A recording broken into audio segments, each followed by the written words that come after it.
Perusahaan teknologi Meta menandatangani 3 kesepakatan baru untuk pembelian tenaga surya dengan total kapasitas 1 gigawatt. Meta yang menaungi platform seperti Instagram dan Facebook menegaskan bahwa pembelian ini merupakan bagian dari upaya mendukung operasional teknologi kecerdasan buatan atau artificial intelligence.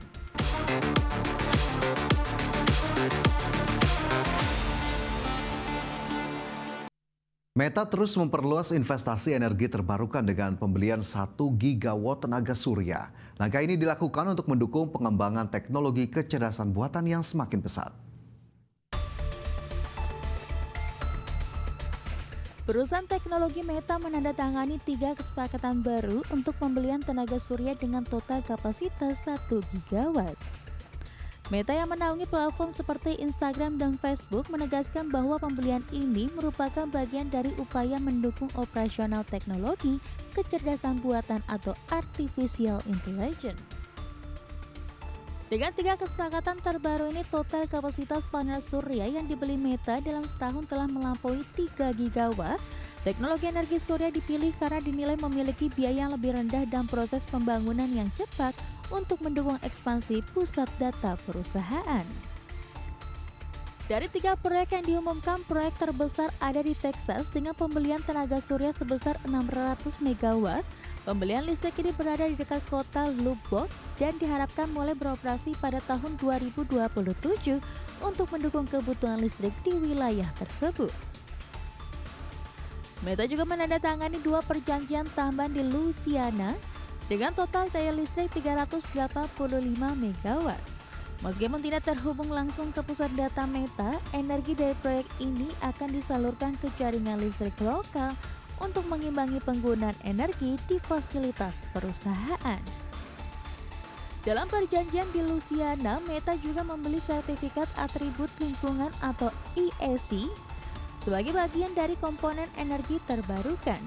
Namun sejumlah ahli menilai ESG belum sepenuhnya mencerminkan upaya nyata dalam mengurangi emisi dan perusahaan teknologi harus mendorong pembangunan kapasitas energi terbarukan yang baru. Berbagai sumber, IDX Channel.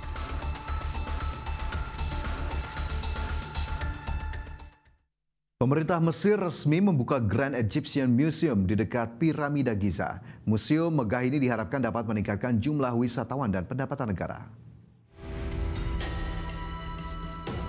Pemerintah Mesir meresmikan pembukaan Grand Egyptian Museum atau GEM yang dibangun di dekat Piramida Giza. Museum ini menyimpan artefak bersejarah yang diharapkan menjadi daya tarik baru untuk menarik wisatawan mancanegara. Peresmian museum ini digelar dengan megah di Kairo dan dihadiri para pemimpin dan bangsawan dari berbagai negara. Proyek pembangunan GEM memakan waktu lebih dari 2 dekade, terlambat akibat revolusi Arab Spring, pandemi COVID-19, dan konflik di Timur Tengah. Pejabat Mesir memperkirakan pembukaan GEM dapat menarik tambahan 7 juta wisatawan setiap tahun. Dengan kehadiran museum ini, Mesir menargetkan total 30 juta kunjungan wisatawan pada tahun 2030, naik dari 15,7 juta pada tahun lalu yang memberikan pendapatan sebesar 15 miliar dolar Amerika atau sekitar 240 triliun rupiah. Menurut dosen pariwisata Gada Abdel Moati, target yang ditetapkan pemerintah Mesir cukup realistis karena GEM akan memamerkan ribuan artefak yang belum pernah ditampilkan sebelumnya. Museum ini juga menyuguhkan pameran interaktif dan teknologi realitas virtual untuk menghadirkan pengalaman wisata sejarah yang lebih modern. Pemerintah dan pihak swasta juga menyiapkan program terpadu untuk menarik wisatawan. Chief Commercial Officer Orange Hospitality Group Raymond Naguib menyatakan wisatawan bisa mengunjungi GEM lalu melanjutkan perjalanan ke resort Laut Merah seperti Ain Sohna yang berjarak hanya 1 jam dari Kairo. Berbagai sumber, IDX Channel. Perplexity resmi bekerja sama dengan Getty Image dalam upaya mengintegrasikan jutaan gambar berlisensi ke dalam teknologi kecerdasan buatan. Kemitraan ini diharapkan mendorong inovasi visual berbasis AI dan meningkatkan kepatuhan terhadap hak cipta digital.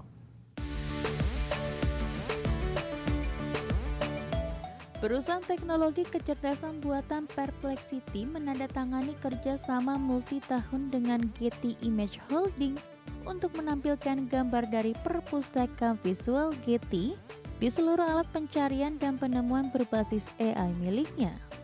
Kerjasama ini langsung mendorong saham Getty naik sekitar 5% pada perdagangan 31 Oktober lalu. Langkah ini menandai tren baru kerjasama lisensi antara perusahaan AI dan platform digital besar. Tujuannya untuk menciptakan sumber pendapatan baru sekaligus melindungi hak kekayaan intelektual mereka. Melalui integrasi API, Getty Image memberikan akses langsung ke ribuan gambar berlisensi miliknya. Pengguna Perplexity dapat melihat konten premium dengan atribusi yang benar, lengkap dengan kredit gambar dan tautan sumber untuk menjamin kepatuhan lisensi. Langkah Perplexity ini dinilai strategis di tengah pengawasan terhadap penggunaan konten berhak cipta oleh perusahaan AI.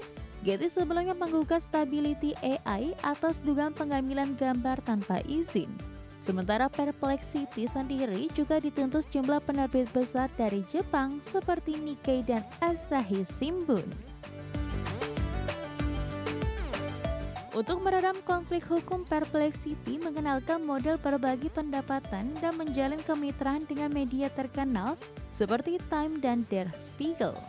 Sementara itu, Getty menegaskan kerjasama ini sejalan dengan misinya untuk mendukung kreativitas berbasis AI secara aman melalui penggunaan konten berlisensi dalam teknologi generatif.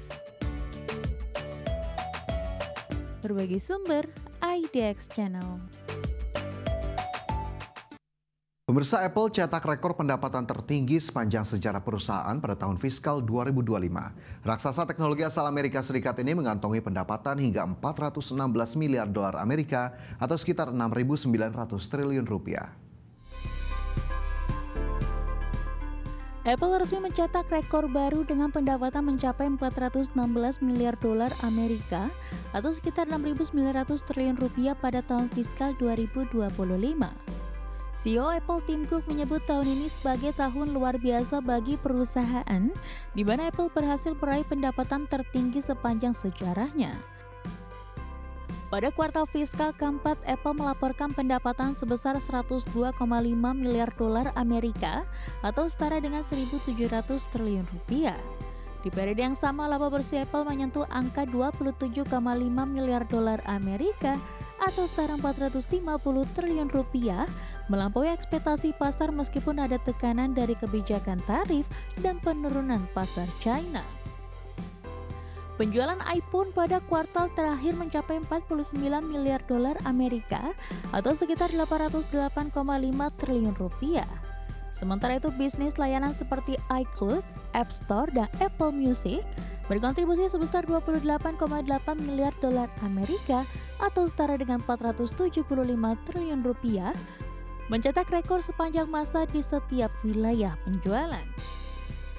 CEO Tim Cook menyatakan kebanggaannya atas kinerja Apple yang mampu mencetak rekor pendapatan kuartal September sebesar 102,5 miliar dolar Amerika. Menurutnya, rekor ini membuktikan konsistensi Apple dalam menciptakan produk dan layanan yang dipercaya oleh konsumen di seluruh dunia. Laporan keuangan ini dirilis tak lama setelah kapitalisasi pasar Apple menembus 4 triliun dolar Amerika atau sekitar 66.000 triliun rupiah. Dengan capaian ini, Apple resmi bergabung dalam daftar elit perusahaan dunia bersama Nvidia dan Microsoft yang sudah mencapai nilai pasar serupa. Berbagi sumber, IDX Channel.